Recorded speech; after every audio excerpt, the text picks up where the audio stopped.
What I love most about living in my 3D printed house is it's a sense of security. It's a sense of that I've settled somewhere. By every statistic that exists, Tim Shea should not be alive. He spent 9 years sleeping on the streets of Austin, Texas, and battled heroin addiction for the better part of his adult life. The average person living the way Tim lived dies around the age of 59, and Tim was already past 70. He had watched friends die under bridges. He had been arrested, gone through withdrawal alone, and woken up more mornings than he could count, not entirely sure he wanted to. But one spring afternoon, Tim stood at the edge of a field and watched a giant machine build him a house, layer by layer, almost like something out of the future. And when it was finished, he walked through the front door and became the first formerly homeless person in America to live in a home that had been 3D printed. What happened to him inside those walls is the reason this story matters. Because right now, across the United States and around the world, a quiet experiment is happening. Small homes, some printed by machines in a single afternoon, some built from recycled plastic bottles, are being placed in fields and quiet corners of cities, and the people moving into them are the ones society had mostly given up on. The chronically homeless, the addicts everyone stopped believing in, the forgotten grandfathers and grandmothers sleeping under bridges in cities that walk past them every single day. And the question that pulls at anyone with a heart is a simple one. Can something this small, this cheap, this fast, actually give a human being their life back? Let's start with what these homes actually are, because the headlines make them sound almost unbelievable, and the truth is even stranger. Some of them are built by enormous printers. Picture a machine the size of a truck, moving slowly back and forth on a track, squeezing out a special concrete-like paste in careful ribboned layers, stacking wall upon wall until the shell of a home rises up out of nothing but a flat slab of ground. There's no hammering, no crew of 20 men. Just a nozzle gliding through the air, patient and precise, tracing the outline of someone's future, one line at a time. The company that printed Tim's home, a Texas builder called Icon, has shown that a simple small house can be printed in about a day, with the raw materials for a basic model costing only a few $1,000s. And because a machine does the shaping, the walls come out impossibly smooth and strong, built to stand up to weather that would tear a flimsy shelter apart. Other homes take a completely different path, and this one might surprise you even more. In San Luis Obispo, California, near the campus of Cal Poly, homes are being made largely from durable recycled plastic. Around 60% of the material comes from things like discarded water bottles, the kind you drink from once and toss without a second thought. A single one of these housing projects can keep roughly 6 million bottles out of a landfill. Think about that for a moment. The trash we throw away without ever thinking about it again is being melted, shaped, and turned into a solid roof over a human being's head. Something we treated as garbage becomes the one thing another person needs most in the world. And they go up fast. Where a traditional house takes months of permits and crews and tens of thousands of dollars, these small homes can be printed or assembled in a fraction of the time. In Texas, builders demonstrated putting up a small home in roughly 48 hours, and the newest units go even quicker than that. The machine does the heavy lifting, the slow, back-breaking part, and then human workers step in to finish the roof, hang the doors, and set the windows. So when you hear that a home can be built almost as fast as a single afternoon, what that really means is that the slowest, most expensive part of building has finally been handed to a machine, and the humans get to focus on making it a place worth living. For the first time, the math actually works. You can house a person for the price of a used car. But here is where the story stops being about technology and starts being about people. Because a house is not a home. And walking inside one of these places tells you far more than any statistic ever could. Imagine stepping through the door of Tim Shea's home. It is small, around 400 square feet, about the size of a modest studio apartment. But it has everything. One bedroom with a real bed, not a mat on the ground. A real bathroom with a door that closes and locks, something you never think about until you've spent years without one. Showering in shelters, relieving yourself in places no person should have to. A full kitchen where you can cook your own meal, on your own schedule, instead of standing in a line and taking whatever you're handed. And a large porch out front with a view of the sunset, stretching across the wide Texas sky, a place to simply sit and be still and belong somewhere. The walls of these printed homes aren't flat and boxy the way you'd expect from something cheap and fast. They curve gently. They carry a soft, wave-like texture where the layers of material stack on top of each other, and when the evening light hits them, they almost look handmade, like pottery scaled up to the size of a house. And the people behind these projects didn't stop at bare concrete. Designers came in and added furniture, artwork, small touches of color, plants on the windowsill, the kind of details you only bother with when you're building for someone you actually care about. Every one of those little choices whispers the same thing to the person moving in. Someone thought about you. Someone believed you deserved something nice. For a man who spent nearly a decade sleeping outdoors, walking into that space for the first time must have felt like stepping onto another planet. And Tim said something afterward that has stayed with a lot of people. He said the very people he used to run away from, he now runs toward. He said that if you've been on both sides of the fence, you understand that sometimes a person just needs a little encouragement and a little support to turn everything around. That's not a man describing a building. That's a man describing what it feels like to be seen again after years of being invisible. And here's a detail that tells you everything about who Tim became. He didn't just take the house and disappear into it. He started giving back, working, becoming part of the very community that had lifted him up, so that the next person who arrived, broken and unsure, would have someone who understood exactly where they'd been. The man who used to run from help became the help, and that transformation is the thing the statistics could never predict. On paper, Tim was a lost cause, a number, a man the actuarial tables had already written off. But numbers can't measure what happens to a person when they finally get a door to lock and a reason to open it in the morning. They can't measure the pride of cooking a meal in your own kitchen or the quiet dignity of having an address again, a place where mail arrives with your name on it. Those things don't show up in any study, but they are exactly what pulled Tim back from the edge, and they are exactly what a plain government check or a cold shelter bed never could. But here's the part almost nobody expects, because some homeless people, when they were offered one of these homes, said no. They turned down a free house and walked right back to the streets. And the reason why is the whole heart of this story. How could someone with nothing say no to a free home? It sounds impossible, but the answer reveals something we don't like to admit about how deep this problem really goes. Homelessness, for many people who've lived on the streets for years, was never only about the lack of a roof. It's about the loss of connection, of belonging, of the feeling that anyone in the world would even notice if you were gone.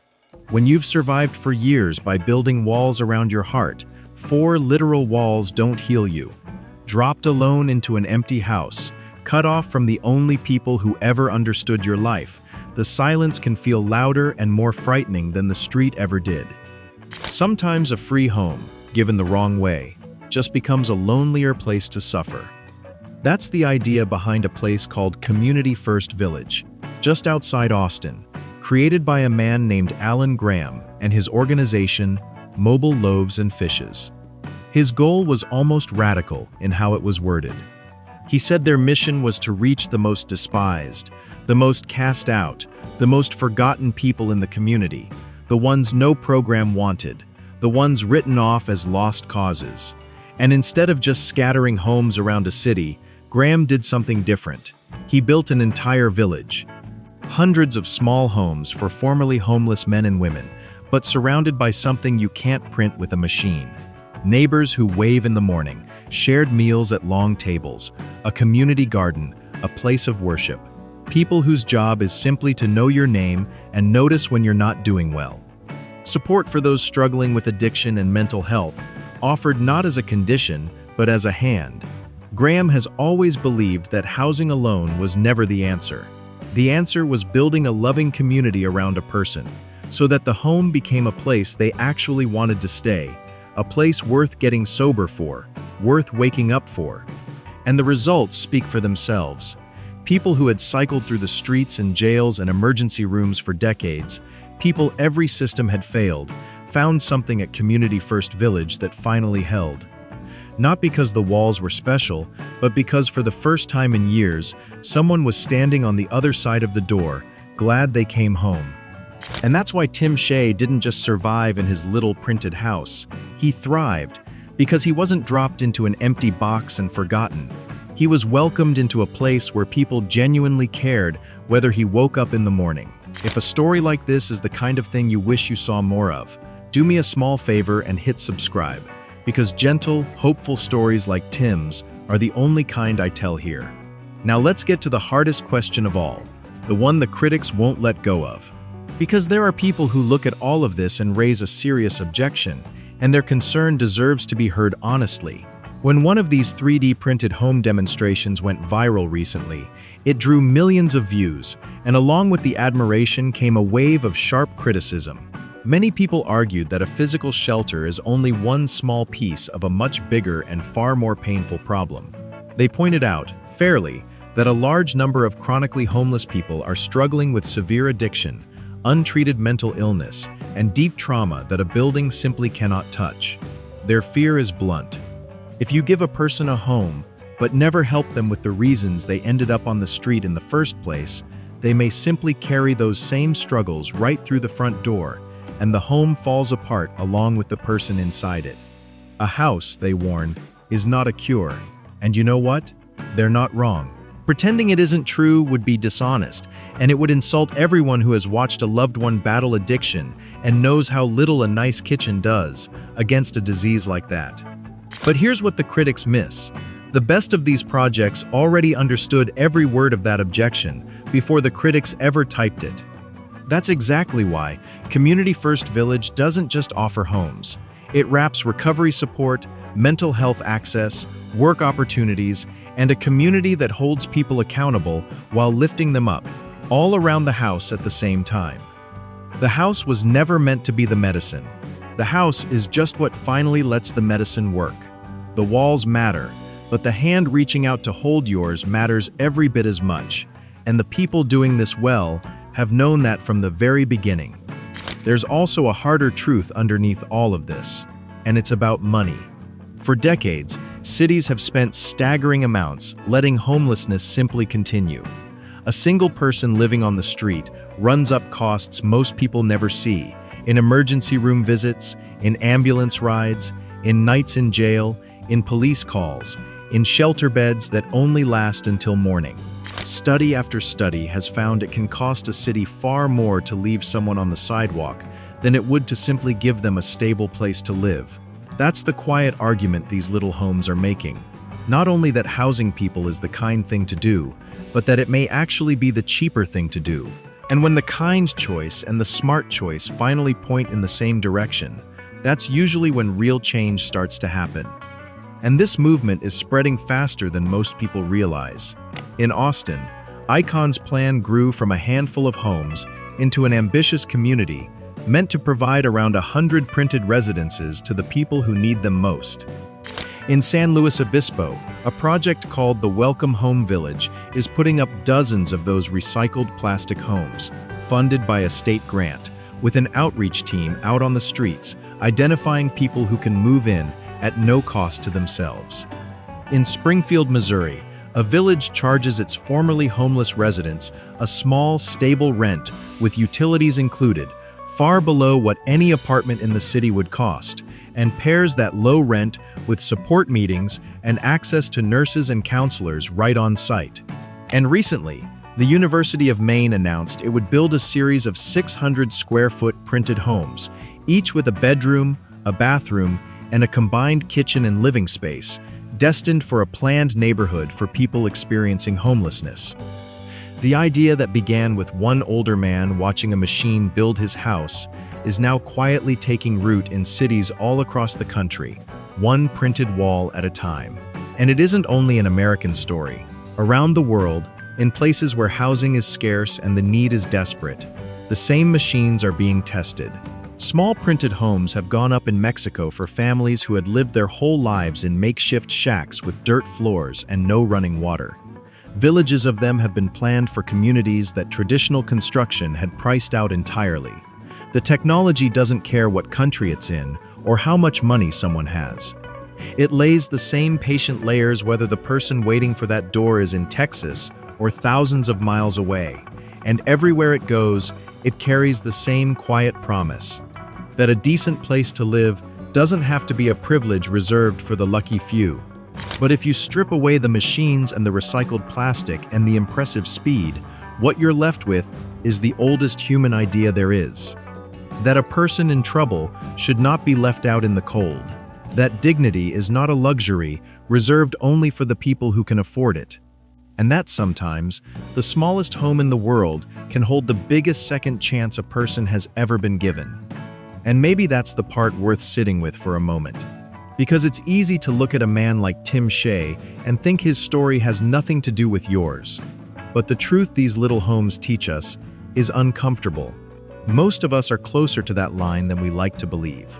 One serious illness, one lost job, one string of terrible luck, and the distance between a warm bed and a cold sidewalk turns out to be far shorter than we ever wanted to admit.